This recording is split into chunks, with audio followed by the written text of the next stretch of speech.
The Assemblyman coming out, Assemblyman Brindisi coming out and saying that he's going to be running for the congressional seat, and that has really set off a domino effect. There's a lot of posturing going on, a lot of action. This year is going to be somewhat quiet. Next year will be certainly a different deal. Marianne Buttonschon made an announcement yesterday that she's going to run for the Assembly seat being vacated by Anthony Brindisi, and she's in studio right now. Marianne, good morning. Good morning. So it's early. Yes. So what's the strategy? Is it? I would, if I were to be looking from the outside in, which I guess I am, I would say get out there early, and you might kind of scare off somebody else. Is that the strategy here? Well, I'm just looking to ensure that I have a clear understanding of what the issues are. And when you stop and look at the time of petitions and things of that nature, it's about 7 months. So I'm not sure how early it actually is, but it's...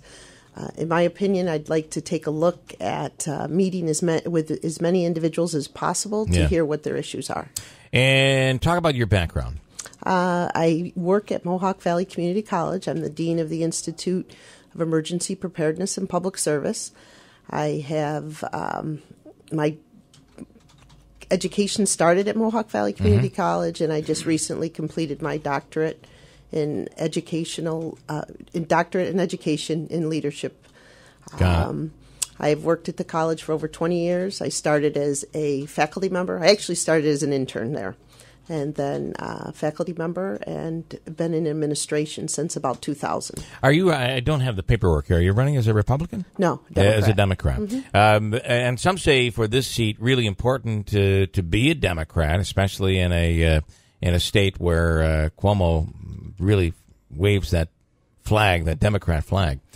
So what do you stand for? And what are your thoughts? Would you carry on the Brindisi torch here?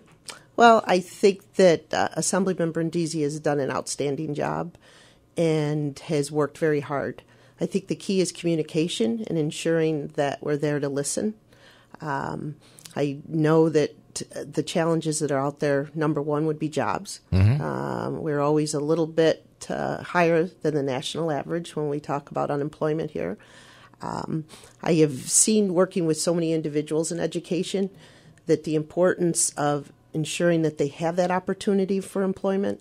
It provides them with what we see, that self-value, that importance that one can see.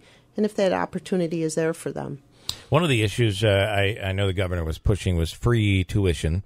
And community colleges have struggled. Mohawk Valley's probably done better than some, but community colleges have really struggled with enrollment, and ultimately that means with finance. So what's going on? As far as the you're talking free tuition? I'm assuming you're for free tuition. Well, what you look at, absolutely. And in what you see in a sense of the importance of where does it fit in. And individuals will have to go through the same protocol of applying for financial aid. So they apply for their federal aid, they apply for their state aid, and then this would be after. The key ingredient is making sure that all that paperwork is completed. That's a challenge. When you see that the individuals that are going to, shall we say, have the opportunity to use this free tuition, it's probably not going to be as many as when you hear the word free tuition. Right.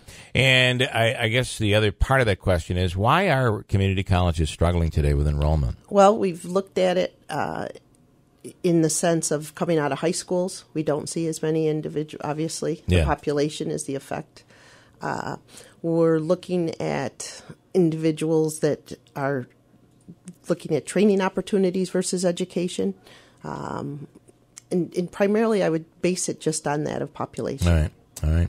Well, listen, you're running for the Assembly. It is a seat that will be up for re-election not this year, but next year, so you're out bright and early. Yes. And I have a feeling you're not going to be alone. No, I don't believe so. I'm hearing a lot of rumbling out there, and it's possible that you kind of opened up the floodgates. We'll have to see, right? Okay. All right. Well, thank you so much. We'll certainly talk more as we move on. So, thank you. Thanks so much.